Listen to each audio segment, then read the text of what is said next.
운명은 우리가 끌고 가는 걸까요? 아니면 우리를 끌고 가는 걸까요?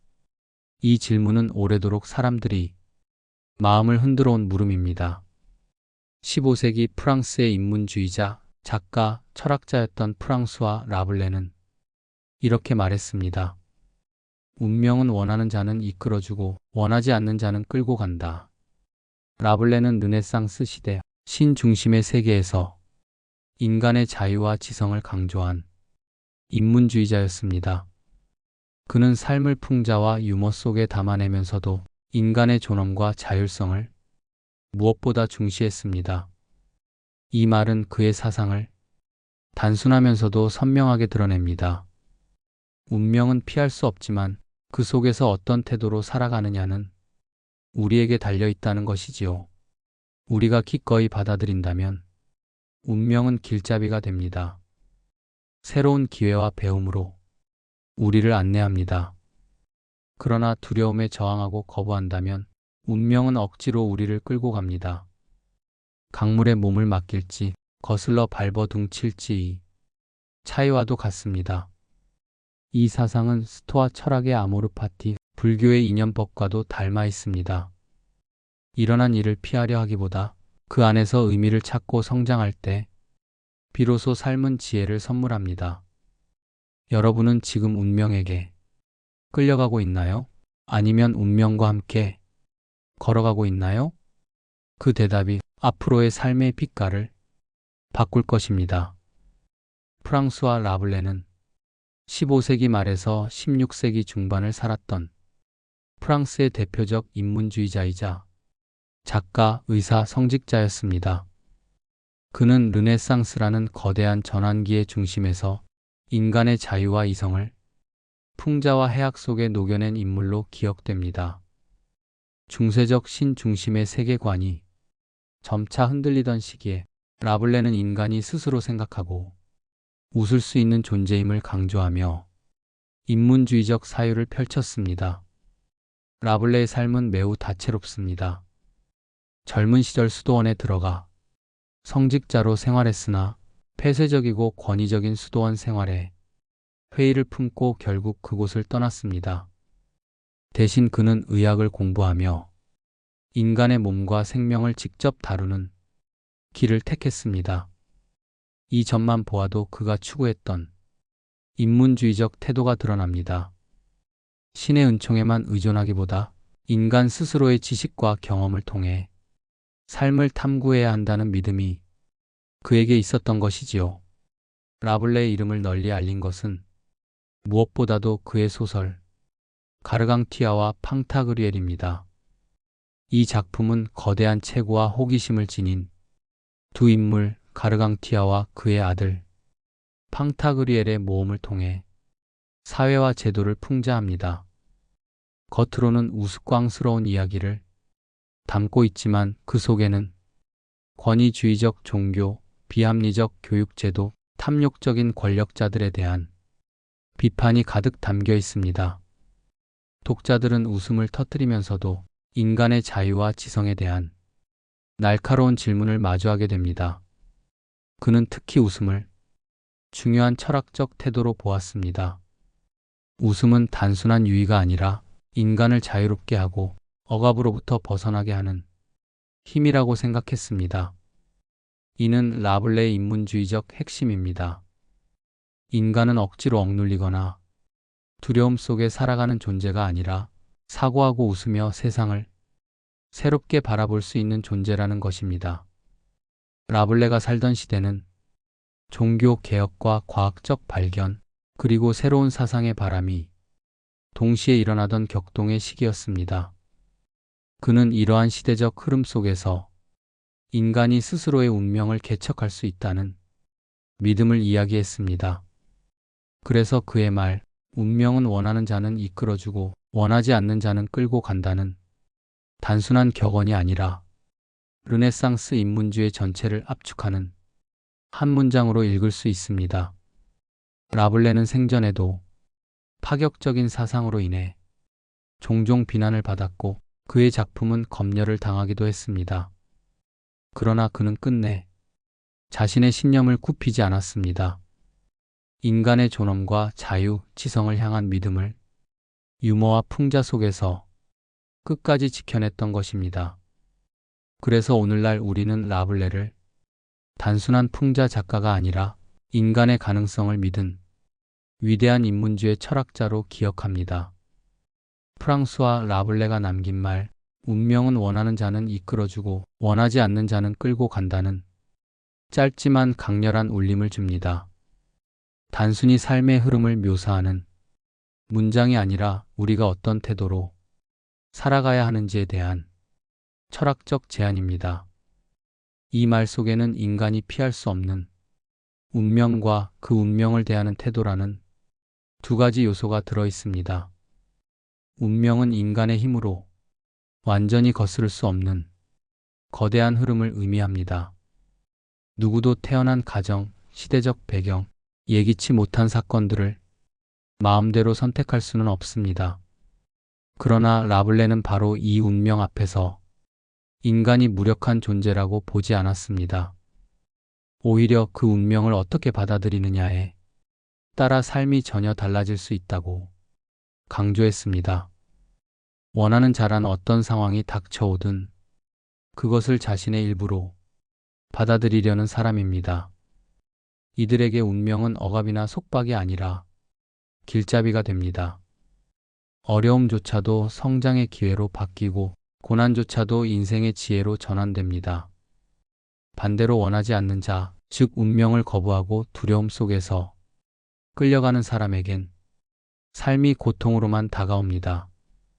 발버둥칠수록 더 깊이 수렁에 빠지는 것처럼 거부하면 거부할수록 운명은 더 큰 힘으로 우리를 끌어당깁니다. 이 구절은 강물에 몸을 맡기는 이미지를 떠올리게 합니다. 강물은 이미 정해진 방향으로 흐르고 있습니다. 그 물결에 기꺼이 몸을 맡기면 비교적 수월하게 흘러갈 수 있지만 끝내 거슬러 오르려 한다면 지치고 고통스러운 싸움만 남습니다. 라블레는 인간에게 이 단순한 진리를 전하고 싶었던 것이 아닐까요? 인생은 이미 흘러가는 강과 같고 우리가 할 수 있는 일은 그 흐름을 어떻게 받아들이느냐에 달려 있다고 말입니다. 이 말에는 또 다른 중요한 통찰이 있습니다. 바로 운명을 받아들이는 태도는 인간의 자유의지를 드러낸다는 점입니다. 운명을 피할 수 없다고 해서 반드시 체념할 필요는 없습니다. 오히려 이 길을 나의 길로 삼겠다는 결단은 매우 능동적인 행위입니다. 그래서 라블레의 말은 단순한 운명론이 아니라 운명과 자유의지의 화해라고 볼 수 있습니다. 결국 이 명언은 삶에 대한 태도의 철학을 우리에게 전해줍니다. 누구에게나 예상치 못한 고난이 찾아오고 원치 않던 길 위에 서야 하는 순간이 있습니다. 그때마다 우리는 두 가지 선택을 마주합니다. 끌려가듯 억지로 살아갈 것인가? 아니면 그 길 속에서도 의미를 발견하며 이끌림을 선택할 것인가? 라블레는 후자가 결국 우리를 더 자유롭고 성숙하게 만든다고 말합니다. 오늘 우리의 삶에 비춰보면 이 말은 더 큰 울림을 줍니다. 직장에서의 불확실성, 인간관계의 어려움, 건강이나 환경의 변수들, 이 모든 것이 우리의 의지와 상관없이 다가오는 운명이라 할 수 있습니다. 그러나 그 순간에 어떤 태도를 취할지는 전적으로 우리에게 달려 있습니다. 라블레의 말은 바로 그 순간 우리가 삶의 주인이 될 수 있는 길을 보여줍니다. 라블레가 남긴 운명은 원하는 자는 이끌어주고 원하지 않는 자는 끌고 간다는 말은 그 자체로도 깊은 울림을 주지만 다른 철학적 전통과 나란히 놓고 보면 더 풍부한 의미가 드러납니다. 사실 이 짧은 문장은 서양의 고대 철학에서부터 동양의 지혜까지 관통하는 공통된 통찰을 담고 있습니다. 가장 먼저 떠오르는 것은 스토아 철학입니다. 스토아 철학자들은 인간이 바꿀 수 없는 것을 받아들이고 바꿀 수 있는 것을 분별하여 지혜롭게 살아가는 법을 강조했습니다. 로마의 철학자 세네카는 운명은 기꺼이 따르는 자를 인도하고 거부하는 자를 끌고 간다라는 구절을 남겼는데 이는 라블레의 문장과 거의 동일합니다. 스토아적 태도에서 중요한 것은 아모르 파티, 즉 운명 사랑입니다. 단순히 운명에 굴복하는 것이 아니라 운명을 내 삶의 일부로 사랑하며 그 속에서 의미를 찾는 것이지요. 라블레가 강조한 것도 바로 이 태도였습니다. 동양의 지혜 속에서도 이와 비슷한 사유를 발견할 수 있습니다. 불교의 이념법은 모든 현상이 원인과 조건에 의해 일어난다고 설명합니다. 어떤 일은 내 의지와 무관하게 다가오지만 그것을 어떻게 받아들이고 해석하느냐는 나의 선택에 달려 있습니다. 일어난 일을 미워하거나 거부하면 더 큰 집착과 고통이 따르지만 그 안에서 배움과 깨달음을 얻으려 하면 인생은 또 다른 길을 열어줍니다. 불교는 이 과정을 통해 고통을 지혜로 전환하라고 말합니다. 라블레의 말 또한 바로 이 점을 짚고 있는 것입니다. 이와 함께 니체의 사상과도 연결 지을 수 있습니다. 니체는 삶 속에서 일어나는 모든 것을 긍정하라고 말했습니다.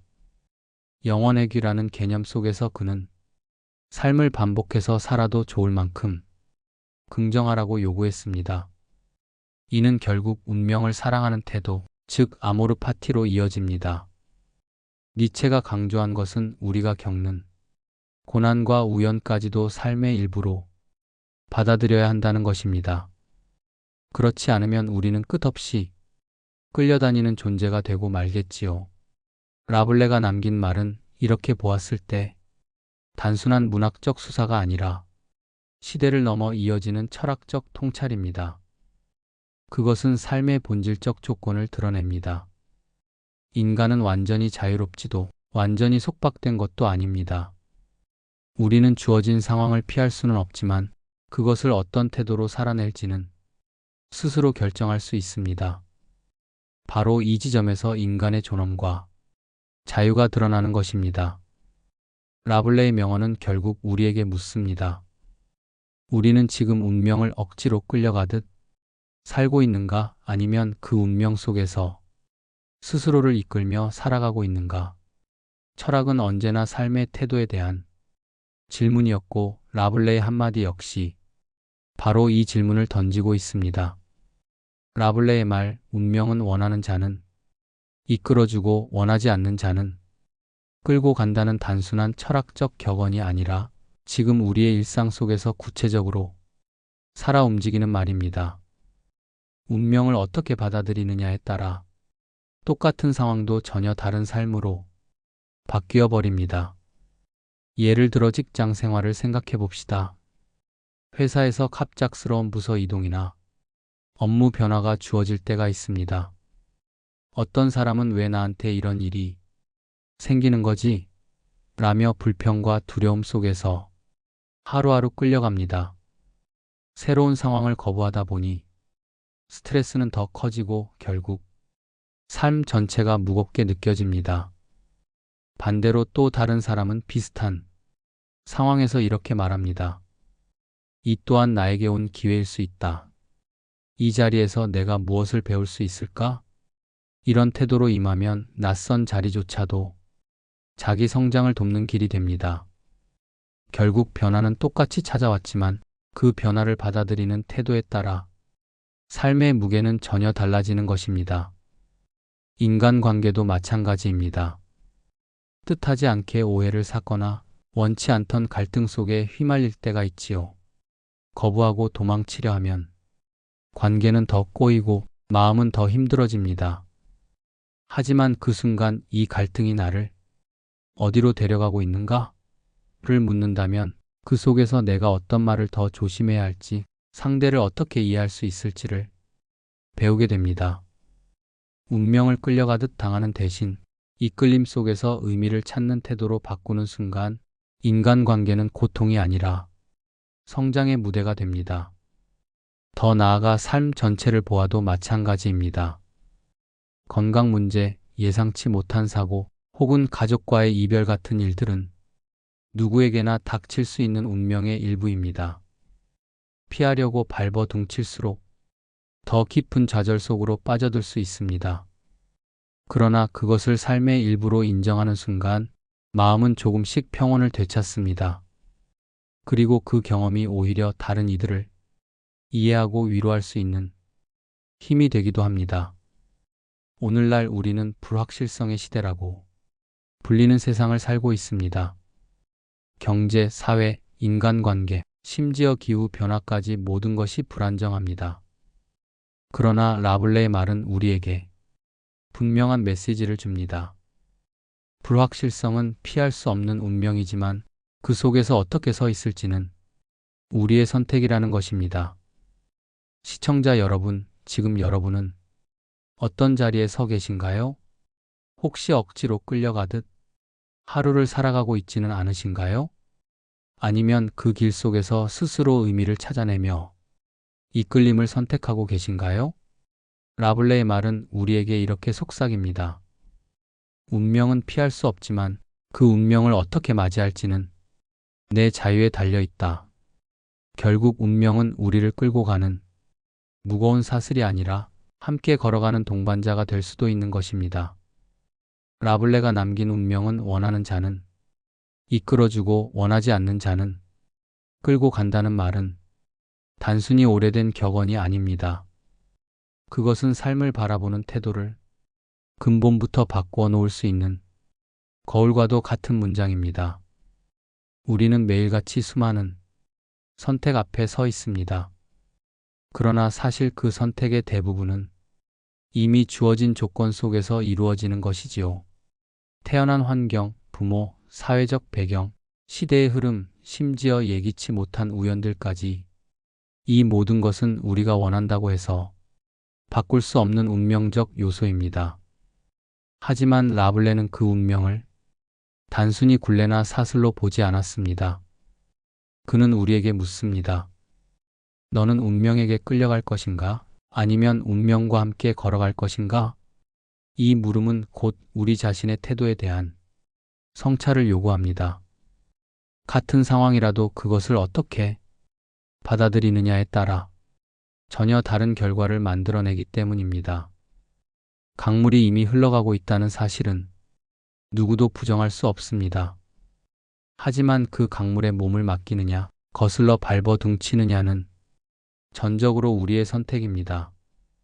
흐름을 거부할수록 삶은 더 무겁고 고단해지고 받아들일수록 그 강물은 우리를 새로운 풍경으로 데려갑니다. 결국 운명은 우리의 의지를 무시하지 않습니다. 우리가 어떤 눈으로 세상을 바라보는가에 따라 운명은 채찍이 되기도 하고 따뜻한 손길이 되기도 합니다. 라블레의 통찰은 오늘날에도 여전히 유효합니다. 우리는 불확실성과 변수가 가득한 시대를 살고 있습니다. 경제적 불안, 사회적 갈등, 인간관계의 어려움, 예측 불가능한 자연과 사건들까지 삶은 언제나 우리의 계획대로만 흘러가 주지 않습니다. 그럴 때 우리는 쉽게 푸념합니다. 왜 나한테 이런 일이 생기는 걸까? 왜 나는 늘 끌려다니는 걸까? 하지만 바로 그 순간 라블레의 말이 우리를 붙잡아 줍니다. 원치 않더라도 운명은 끊임없이 우리를 움직입니다. 그렇다면 그저 끌려가기보다는 그 안에서 길을 발견하고 이끌림 속에 서는 편이 훨씬 지혜로운 태도가 아닐까요? 철학자 니체는 아모르 파티, 즉 운명을 사랑하라고 했습니다. 불교에서는 일어난 일은 이미 인연의 결과이니 그 속에서 집착을 내려놓고 지혜를 찾으라고 가르칩니다. 스토아 철학도 통제할 수 없는 것은 받아들이라고 말했습니다. 라블레의 한마디는 이 모든 지혜와 닿아 있습니다. 결국 인류의 사유가 공통으로 가리키는 지점은 하나입니다. 운명은 거부의 대상이 아니라 해석과 수용을 통해 삶을 더 깊게 만들어주는 동반자라는 사실입니다. 그러니 이제 우리는 다시 묻지 않을 수 없습니다. 여러분은 오늘 어떤 태도로 삶을 살고 있습니까? 끊임없이 운명에게 끌려가며 억울하다고 느끼고 있습니까? 아니면 주어진 길 속에서도 의미를 발견하고 기꺼이 운명과 함께 걸어가고 있습니까? 라블레의 말은 우리를 위협하거나 강요하지 않습니다. 오히려 따뜻하게 조언합니다. 삶은 어차피 흘러가는 것, 그렇다면 너의 발걸음을 억지로 끌려가지 말고 그 길 위에서 스스로 걸어가 보아라. 이 말은 단순한 체념이 아니라 오히려 자유를 선포하는 말입니다. 운명을 어떻게 맞이하느냐에 따라 우리는 삶의 주인이 될 수도 노예가 될 수도 있습니다. 마지막으로 여러분께 이렇게 말씀드리고 싶습니다. 운명은 우리가 선택하지 않아도 끊임없이 다가옵니다. 그건 피할 수 없는 사실입니다. 그러나 그 운명 속에서 어떤 시선을 가질지는 온전히 여러분에게 달려 있습니다. 끌려가듯 하루를 보낼 것인지 아니면 이끌림 속에서 의미를 찾으며 살아갈 것인지 그 대답은 지금 이 순간 각자의 마음 속에서 결정될 것입니다. 여러분은 오늘 운명에게 끌려가고 있나요? 아니면 운명과 함께 걸어가고 있나요?